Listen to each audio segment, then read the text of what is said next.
All right. Hey, everybody. My name is Mark Wiseman, and I'm back again this week to talk about another divisive or strange political issue and that I didn't really know much about and decided to look a little bit further in depth. This week, I wanted to look at something that happened a couple weeks ago. It was Jason Kenney essentially criticizing Dr. Theresa Tam on CBC's Power and Politics show. I found this issue kind of interesting because it was the first time anyone had really ever spoken or criticized the government during the COVID-19 pandemic. And what was also interesting about this issue was that it produced a lot of different thoughts and emotions from various different people on it. So on April 13th, Jason Kenney called out Dr. Theresa Tam, who is the Chief Public Health Officer of Canada and Health Canada, for being slow to react on the COVID-19 pandemic. And essentially it was a bunch of different things that happened. So it came out after a few days after Donald Trump called out the WHO in a speech saying that they got it very wrong. And, he later, after a few days later, eventually put forth an announcement that they would be reviewing the WHO's pandemic response and withholding funding until that review was over.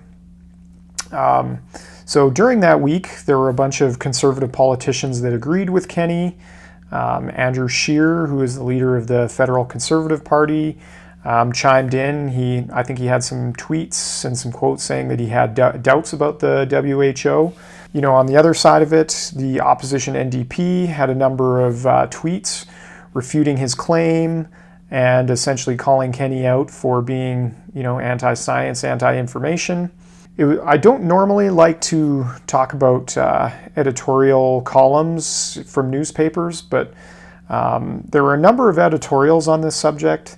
And I found it interesting that there were a very wide range of perspectives written about this subject. So from post-media papers, we had columnists applauding Kenney, and commending him on his strong leadership, his ability and I guess guts to call out the WHO and Dr. Tam for supposedly using talking points from the Chinese government. So that was one perspective that some of the newspaper columnists took. Another perspective was a little bit more in the middle. This one from the Globe and Mail was saying that Kenney's perspective on this issue was, quote, driven by a mix of ideological dislike for communism and bureaucracy with a dash of partisanship.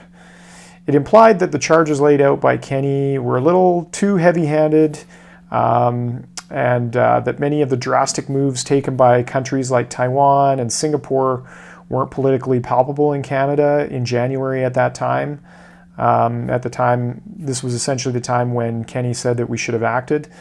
And then it even goes towards more left-leaning articles suggesting that Kenney was intentionally getting into the media to cause a stir because maybe he needed to change the channel and draw attention away from the fact that he's dropping in the polls and that oil is crashing well below his prediction of $58 per barrel, things like that. So there were a lot of different perspectives, and this incident even popped up in the Conservative Party leadership race.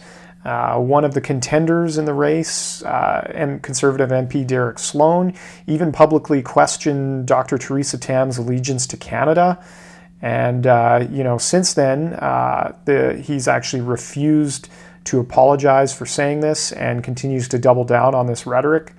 And it's triggered a bunch of condemnation, within his own party and, obviously condemnation from various other politicians within Canada as well. So a lot of chatter and a lot of different angles on this story. So I thought I'd go in for a closer look. Politicians did a great job, I think, of putting partisanship on the back burner during the first part of this crisis.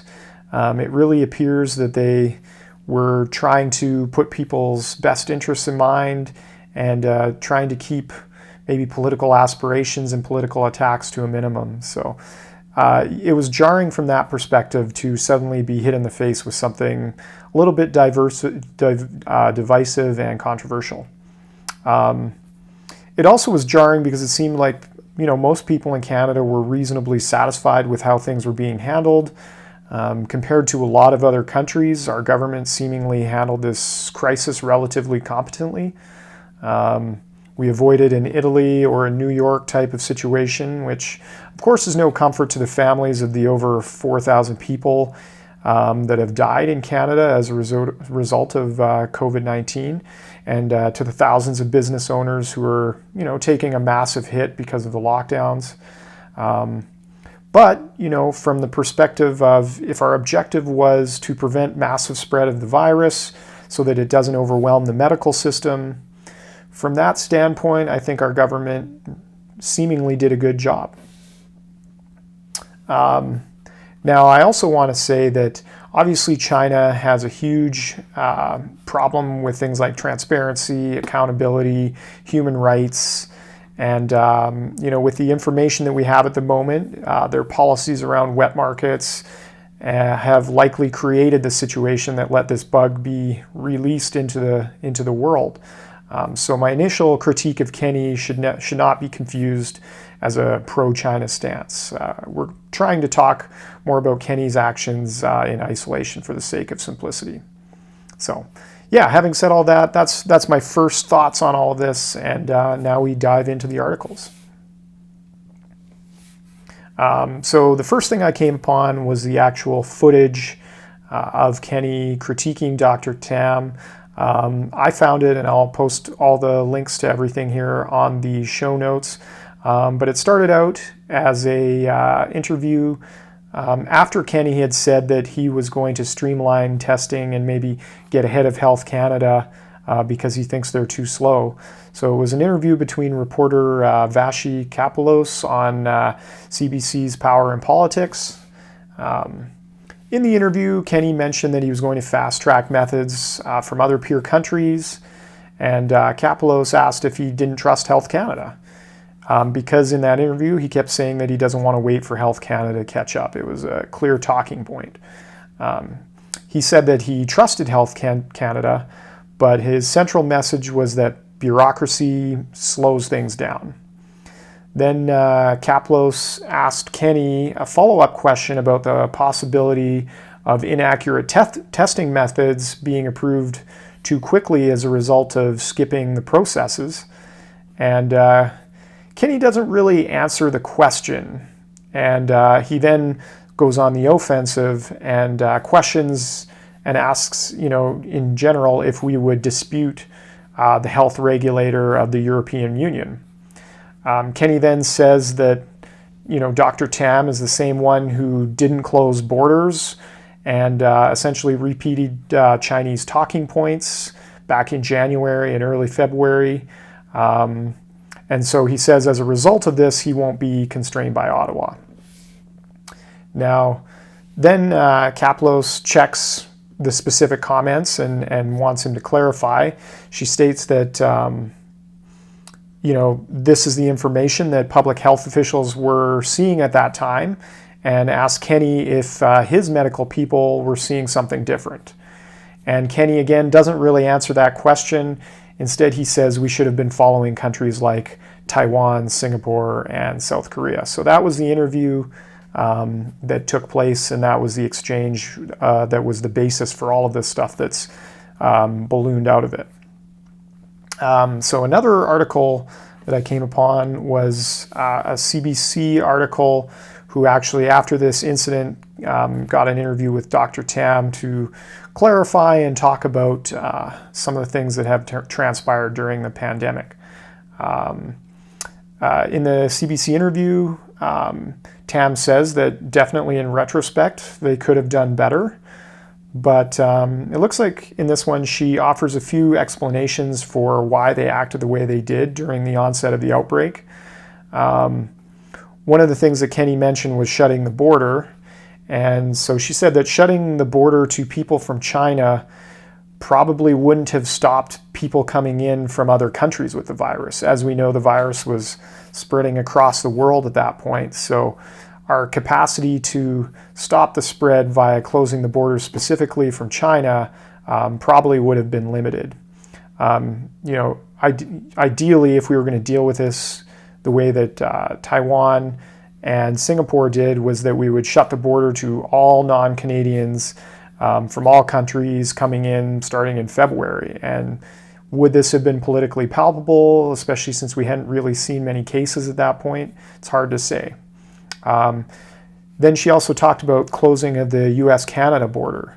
Now, closing the US-Canada border wasn't really part of the original plan.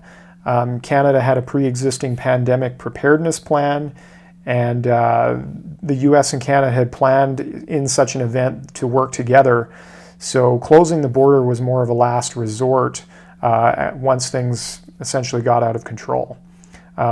She does admit that because the US was so deeply affected by the virus, closing the border to Americans after the fact certainly saved a lot of Canadians' exposure to the virus.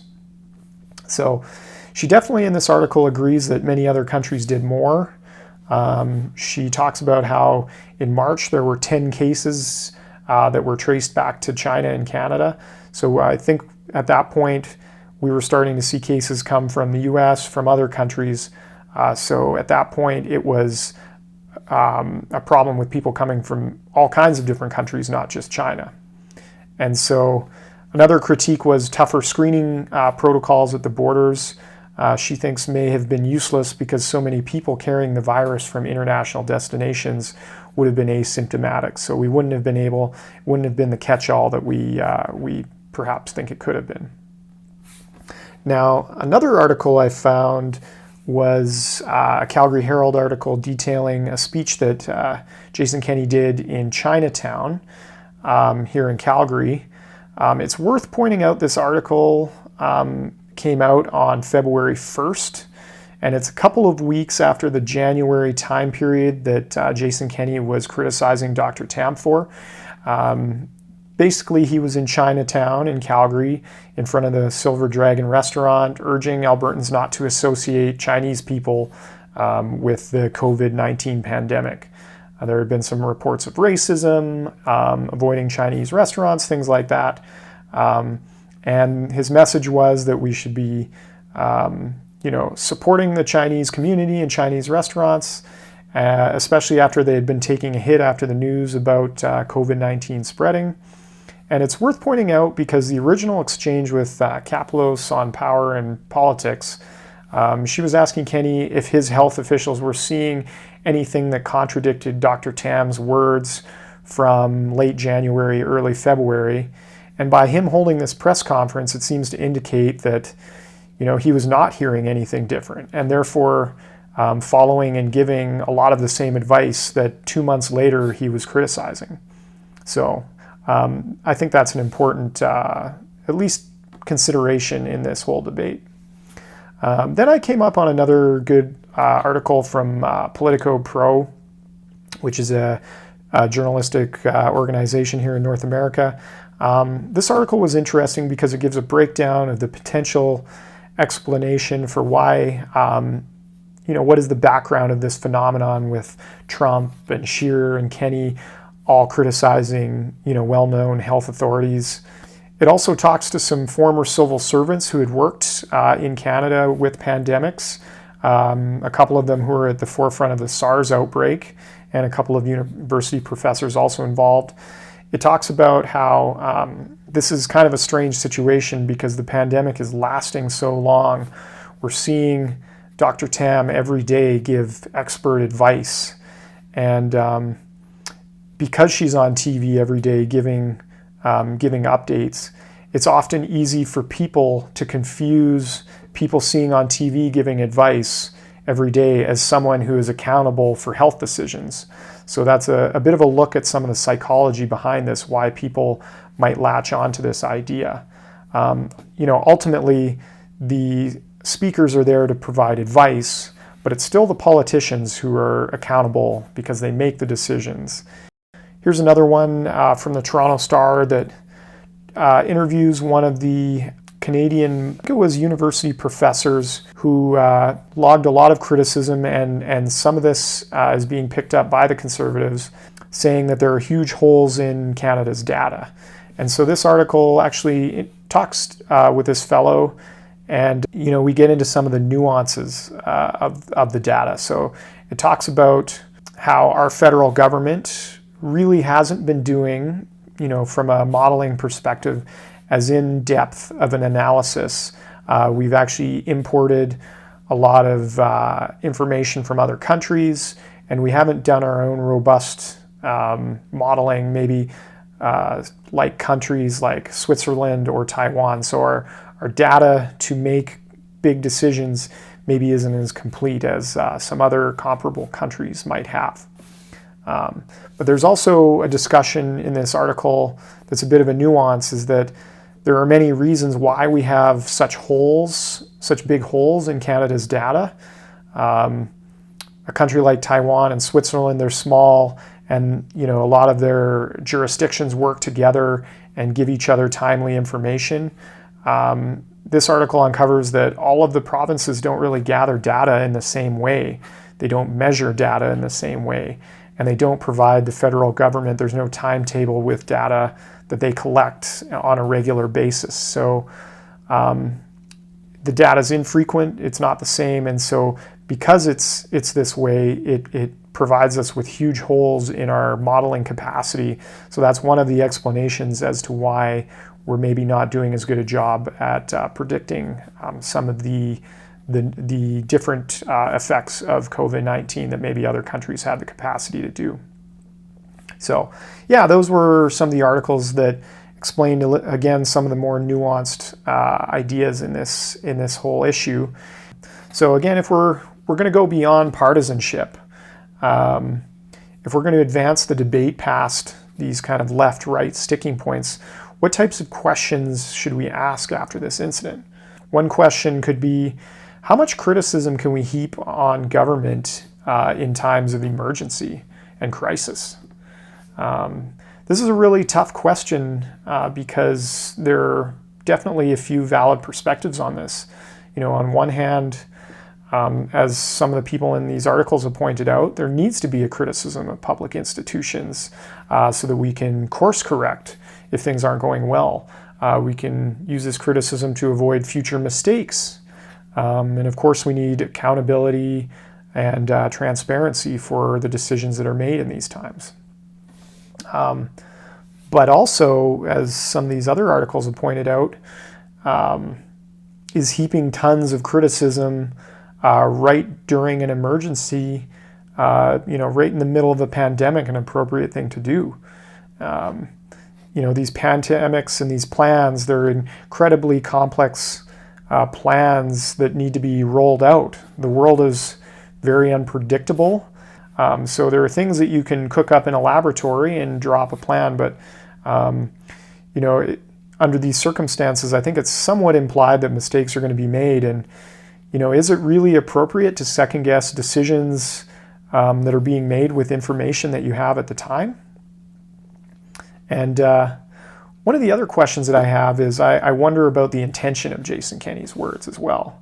On one hand, if he intended to use those words and strip them of all sort of political intentions and dog whistling, maybe it is fair enough that he is criticizing Health Canada and maybe Theresa Tam for their slow movement, slow approval process, and maybe they weren't quick to act. So that is one thing to consider. But maybe if you look at the other side of intention, where maybe he was trying to be political and jump on some of the same rhetoric as Andrew Scheer and Donald Trump, then maybe is it worth asking, if we're working towards a better functioning democracy, one where leaders are held more accountable and the system works better for everyone, then is allowing our leaders to take shots at organizations like Health Canada and the World Health Organization for short-term political gain appropriate? These organizations maybe haven't been perfect, but they've served Canada well for many decades, and there's really no evidence to suggest anything but that.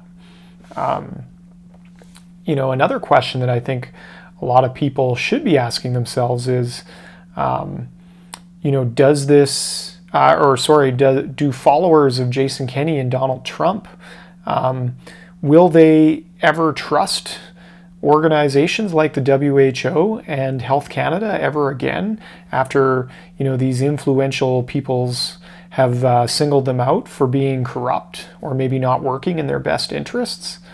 Does this create further long-term damage to our political system and our society at large if people begin to think that Health Canada isn't working in their best interests, or that every decision by the WHO is politicized? One other final thought that I had was that this issue is pretty complex, and it represents a whole spider web of different political perspectives. And how are we supposed to, if the goal is to promote more unity and to promote better political dialogue, how are we going to do that when a simple incident like this can create such a wide range of interpretations and different beliefs in what happened? It's an interesting quandary, and I think it's something that we're really going to have to consider going forward. So, that's all I have for this week on this issue. I found it a pretty interesting one, and I hope you guys did too. I'll be posting all of the show notes for the articles, everything else in the link for this. So we'll have it all there for you if you want to read up for yourself. And we'll be back next week with another divisive political issue to analyze further in depth. Anyways, stay safe, everybody. Take care and stay healthy, and we'll see you all next week. Take care. Bye-bye.